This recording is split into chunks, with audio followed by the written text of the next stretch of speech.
დღევანდელ შეხვედრაზე შეკრებილები იყვნენ ასოციაცია ქალები ღვინის ინდუსტრიაში. შეხვედრა დაორგანიზებული იყო GIZ-ის მიერ და GIZ ეხმარება მაგ პროექტით ქალბატონებს, რომ შეიმუშაონ ღვინის ტურის მარშრუტი. ძალიან საინტერესო შეხვედრა იყო. ჩვენ განვიხილეთ რა ფორმით შეიძლება ეს ტური შედგეს, ტურ მარშრუტი, ვინ იქნება ამ ეტაპზე, თქვათ, ჩართული მასპინძლობის სფეროდან.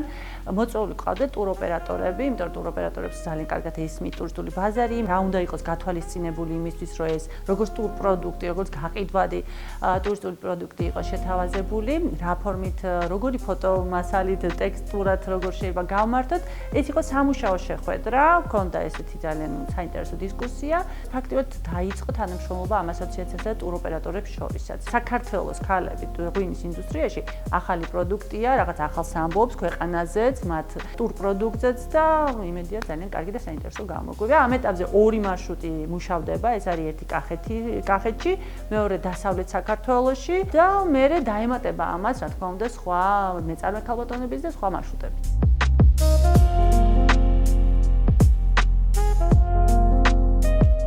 დღევანდელ შეხვედრაზე, რომელიც იყო გამართული GIZ-ის და ქალები ღვინის ინდუსტრიის ასოციაციის მიერ, საკმაოდ საინტერესო აღმოჩნდა, იმიტომ რომ საშუალება მოგვეცა ტურ ოპერატორებს გაგვეცნო ღვინის ინდუსტრიის წარმომადგენელი ქალები, რომლებმაც დაამსხვრია სტერეოტიპები და სტიგმები, რომ თურმე ქალსაც შეუძლია ღვინის წარმოება და შეიძლება კაცსაც კი გაუთანაბრდეს, თუ არა უკეთესი გააკეთოს. სტუმრები, რომლებიც ჩამოდიან ქვეყანაში, მათ აინტერესებთ პიროვნებები, აინტერესებთ მათი გამოცდილება და შესაბამისად ბაზარი ისეთი მზარდია, ყოველთვის ფეხს ვერ აყოლებ.